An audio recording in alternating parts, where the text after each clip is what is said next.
हंसते हंसते पागल हो जाओगे, कसम से कह रहा हूं। भैया बहुत पुरानी बात है। एक आदिवासी अपने परिवार के साथ जंगल में ही रहता था। उसने और उसके परिवार ने कभी आईना नहीं देखा था। एक दिन जंगल में उसे शीशा मिल गया। उसमें खुद को देखकर समझा कि उसके बाप की तस्वीर है और वो उसे अपने घर ले गया और रोज बातें करने लगा। उसकी बीवी को शक हुआ। एक दिन जब उसका पति घर से बाहर गया हुआ था, तब उसने वो शीशा निकाला। खुद अपनी शक्ल देखकर बोली, अच्छा तो ये है वो कलमुही जिससे मेरा पति रोज बातें करता है। उसने शीशा अपनी सास को दिखाया तो सास बोली, चिंता मत कर, शुक्र मना, बुड्ढी है, जल्दी ही मर जाएगी।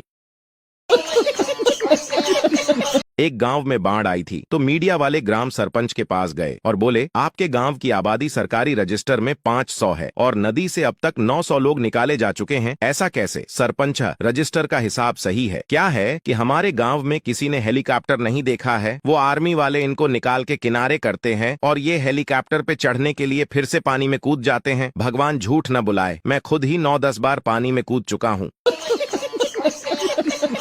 एक आदमी अस्पताल में आखिरी सांसें गिन रहा था। एक नर्स और उसके परिवार वाले उसके बिस्तर के पास खड़े थे। आदमी अपने बड़े बेटे से बोला, बेटा तू मेरे मिलेनियम सिटी वाले 15 बंगले ले ले। बेटी से बोला, बेटी तू सोनीपत सेक्टर 14 के बंगले ले ले। छोटे बेटे से बोला, तू सबसे छोटा है और मुझे सबसे ज्यादा प्यारा भी है, इसलिए तुझे मैं ग्रीन पार्क की 20 दुकानें देता हूँ। आखिर में आदमी अपनी पत्नी से बोला, मेरे बाद तुम्हें पैसों के लिए किसी का मुंह न ताकना पड़े, इसलिए डीएलएफ वाले 12 फ्लैट तुम अपने पास रख लो। पास में खड़ी नर्स यह सब सुनकर आदमी की पत्नी से बोली, आप बहुत भाग्यशाली हैं कि आपको इतने अमीर पति मिले जो इतनी सारी जायदाद देकर जा रहे हैं। आदमी की पत्नियां, कौन अमीर, कैसी जायदाद? अरे ये पेपर वाला है, हम सबको सुबह सुबह पेपर डालने की जिम्मेदारियां बांट रहे हैं। नर्स आज तक कोमा में है। एक गांव में एक लड़का लड़की को देखने गया। लड़की शर्माते हुए चाय लेकर आई। इस दौरान लड़का फोन पे बात कर रहा था। लड़का, हाँ हाँ मैं 2 दिन में वापस आ रहा हूँ, उससे पहले तुम अंबानी से बोल दो कि जो 15 करोड़ का सौदा हुआ है उससे 1 पैसा कम नहीं लेगा, और फिर मुझसे बात करना, मुझे उसके बाद लंदन जाना होगा। Okay okay. उस दौरान लड़की खड़ी खड़ी लड़के के लिए लाई हुई चाय पी रही थी। लड़का, ओह सॉरी, बातों बातों में ध्यान ही नहीं रहा, आप यहाँ खड़ी हो। लड़की, कोई बात नहीं, आपको तो ये भी नहीं मालूम कि इस छोटे से गांव में किसी भी कंपनी का टावर नेटवर्क नहीं है। एक पाकीज़ा परहेजगार शख्स मौलवी साहब के पास जाते हैं।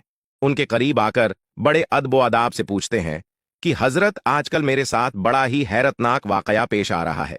मैं कभी कभी जब रात को जाग जाता हूं तो पाता हूं कि मेरे कमरे में छत पर एक नूर नुमाया है, जिससे बाज औकात सारा कमरा रोशन हो जाता है। अक्सर जब यह वाकया पेश आया तो मैंने यह पाया कि यह नूर मेरी अहलिया की चादर पर सर के ठीक ऊपर सबसे ज्यादा होता है।